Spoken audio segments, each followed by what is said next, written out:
Louvado seja nosso Senhor Jesus Cristo.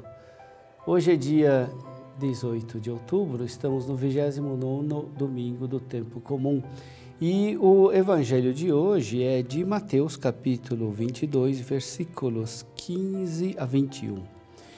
Naquele tempo, os fariseus fizeram um plano para apanhar Jesus em alguma palavra.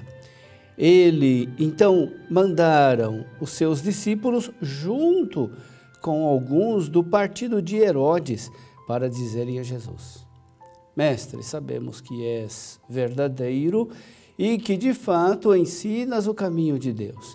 Não te deixas influenciar pela opinião dos outros, pois não julgas um homem pelas aparências. Dize-nos, pois, o que pensas? É lícito ou não pagar imposto a César? Jesus percebeu a maldade deles e disse: Hipócritas, por que me preparais uma armadilha? Mostrai-me a moeda do imposto. Trouxeram-lhe então a moeda. E Jesus disse: De quem é a figura e a inscrição desta moeda? Eles responderam: De César. Jesus então lhes disse: Dai, pois, a César o que é de César, e a Deus o que é de Deus. Meu irmão, minha irmã, os fariseus e os herodianos combinam para apanhar Jesus em alguma palavra. Eles fazem um conluio para armar, para uma armadilha contra Jesus. Isto revela o clima extremamente perigoso que Jesus tinha que enfrentar. E como sempre, Jesus não se esquivou, não retrocedeu e nem deu uma resposta de sentido dúbio. Ele expressa com sinceridade a sua convicção quanto à questão político-religiosa de pagar imposto a César. Os fariseus, o grupo dos fariseus, se opunha à cobrança de impostos e os herodianos eram favoráveis. Tendo encontrado um adversário comum, os dois grupos rivais se unem para armar uma cilada e para forçar Jesus a fazer um pronunciamento que fosse desaprovado por um ou por outro partido. Eles começam dizendo: Mestre, sabemos que és verdadeiro. Aqueles homens usam a lisonja como isca quando alguém agrada mais do que é necessário, ou já te enganou ou vai te enganar.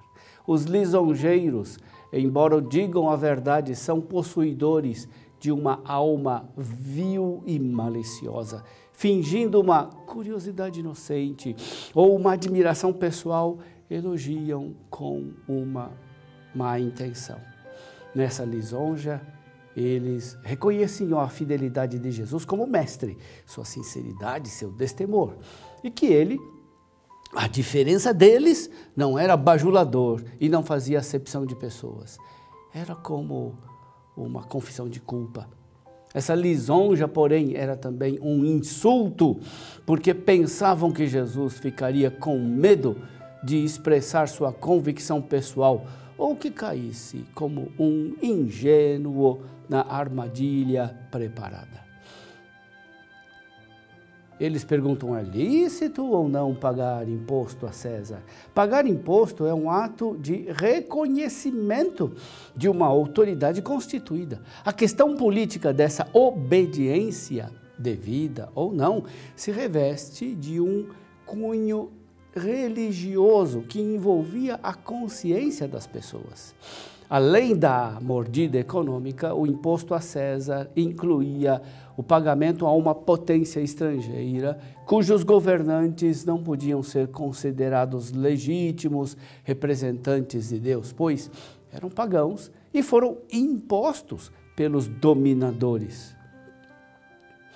Jesus percebeu a maldade da pergunta. Até mesmo um homem de menor estatura espiritual poderia perceber o que aqueles homens queriam. Jesus não era um alienado, não precisava de uma revelação extraordinária para perceber as intenções daqueles homens.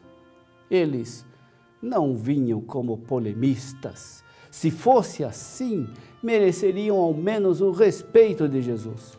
Vários são os fariseus que polemizam contra Jesus honestamente. A maldade consiste em se fingir justo, encobrindo no coração os maus desejos. A pergunta não é feita para conhecer a vontade de Deus, mas para ter motivos para perseguir Jesus. Cada um dos grupos já tem a sua própria resposta. Jesus pediu para que mostrassem a moeda do imposto e perguntou de quem a figura e a inscrição. A inscrição da moeda do denário que eles tinham em mãos era Tiberius César Divi Augusti Filius Augustus. Tiberius César, divino filho Augusto.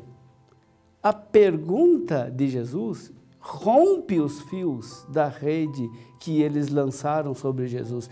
Eles mesmos devem reconhecer que a moeda que eles trazem no bolso os insere no sistema econômico do império. Eles são forçados a admitir que levavam as moedas cunhadas por Roma, com a efígie do imperador romano, e que deviam, por isso, aceitar as suas consequências. Com aquelas moedas estrangeiras, eles compravam produtos, pagavam serviços, provavelmente tinham avidez de amealhar a maior quantidade possível de tais moedas pagãs. E eles só se perguntam sobre a licitude de um ato quando tem que pagar, mas não estão nem um pouco preocupados com a moralidade quando se trata de interesses pessoais. Eles não têm dramas de consciência quando a moeda estrangeira lhes proporciona vantagem, quando recebem de César. Só há problemas quando devem restituir a César. E Jesus então diz, dai a César o que é de César. A resposta de Jesus é clara. Aceitando as moedas de César, os fariseus e os herodianos entram no sistema econômico do Império Romano e por isso devem também aceitar suas consequências. A aceitação da moeda de César é a admissão de sua soberania. A primeira parte da resposta de Jesus indica que Jesus aceitava César como governador de fato. Nem sempre de direito, mas de fato. César impunha o seu domínio político pela força e isto não podia ser considerado legal do ponto de vista político e ético. Mas a resposta também tem uma segunda parte. Dai a Deus o que é de Deus. A resposta de Jesus então continua. Ele reconhece César, sim, mas declara também que César não é Deus. A César se deve dar o respeito civil e político, mas ele, César, não pode reclamar a adoração que é própria de Deus. Por isso também César deve dar a Deus o que é de Deus. Acima dos governantes e dos poderes constituídos, os cristãos obedecem a Deus. Jesus manda dar a César o que é de César, e César é o poder vigente, o regime e o Estado. O que é que pertence a César? São Paulo, na carta aos Romanos, responde: os impostos, as taxas e o respeito. Mas isso é pouco. O Estado não é questão de uma pessoa, nem de um partido. O Estado é uma questão que envolve a todos. Portanto, dar a César o que é de César significa participar na organização da vida, da sociedade e do Estado. Em outras palavras, não esquecer que a política significa não perder de vista nossa responsabilidade pelo bem comum, contribuir para uma ordem social justa e fraterna e romper com os comodismos e os egoísmos. Jesus manda dar a Deus o que é de Deus. Deus não está ao lado de César, está acima dele. E por isso está presente em tudo, também na política. Deus não é somente Senhor da igreja, Não é encontrado somente na missa e no culto, mas deve ser obedecido também fora da igreja, na vida política, nos nossos negócios, no nosso trabalho profissional. O cristão dá a Deus o que é de Deus quando se compromete politicamente em vista da fraternidade, quando age honestamente nos negócios, quando faz de sua profissão um serviço para o bem comum. Evidentemente, o culto e as realidades seculares são coisas distintas, mas não devem estar separadas. Com a sua ação no mundo, os cristãos consagram as realidades seculares e exercem um verdadeiro sacerdócio em seu cotidiano quando são guiados pelo Evangelho do Reino. Dar a Deus o que é de Deus é o critério bom para dar a César o que é de César. O cristão respeita a autoridade constituída, mas não é um aliado cego dele. Se o poder pretende ser absoluto, se colocar no lugar de Deus, o cristão tem o dever de questioná-lo. A César, damos o imposto com a consciência de que o dinheiro não pertence àquele que o detém. A riqueza é, por sua natureza, mais é o fruto da terra e do trabalho humano, portanto, deve servir ao bem de todos. Nas últimas décadas, foram, infelizmente, gastos recursos imensos no desenvolvimento e aquisição de armamentos. Se esses recursos, que são dinheiro do povo, o imposto do povo, se esses recursos tivessem sido aplicados com inteligência e honestidade, por exemplo, na saúde pública, na educação, no saneamento básico, nas políticas públicas, não só teríamos dado a César o que é de César, mas César teria dado ao povo o que é do povo.